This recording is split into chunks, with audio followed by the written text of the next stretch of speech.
In today's video, I'm going to teach you how to create a simple 3D text flip reveal in After Effects. We're going to build a clean, professional text animation by rotating your text in 3D space so it flips into view. This is quick to set up and easy to customize, and it's a great technique for titles, lower thirds, or section headers. Start by creating your text. Go to the top menu and choose Layer, then New, then Text.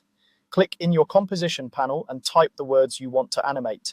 With the text layer selected, you can adjust the font, size, and color in the character panel to make it clear and legible. A bold, high-contrast font often reads best when it rotates into view.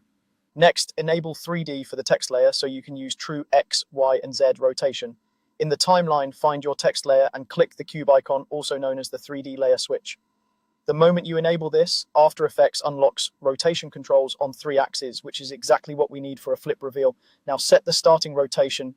With the text layer selected, press R on your keyboard to reveal the rotation properties. You'll see orientation and separate X, Y, and Z rotation values. We want Y rotation, which spins the layer left and right relative to the viewer.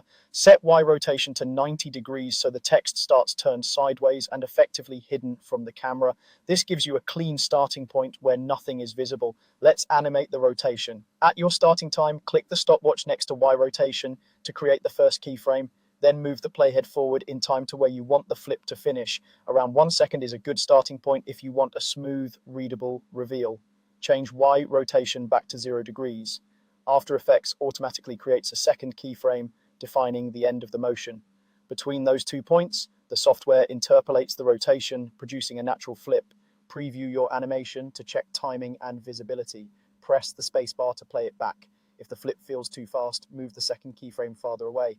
If it's too slow, bring the keyframes closer together. You can also fine-tune the exact starting angle if your text is peeking out when you don't want it to. And that's it. You've created a clean 3D text flip reveal using a simple Y-axis rotation. Save your project, reuse this setup for different words or fonts, and enjoy how quickly you can build polished text intros with this approach.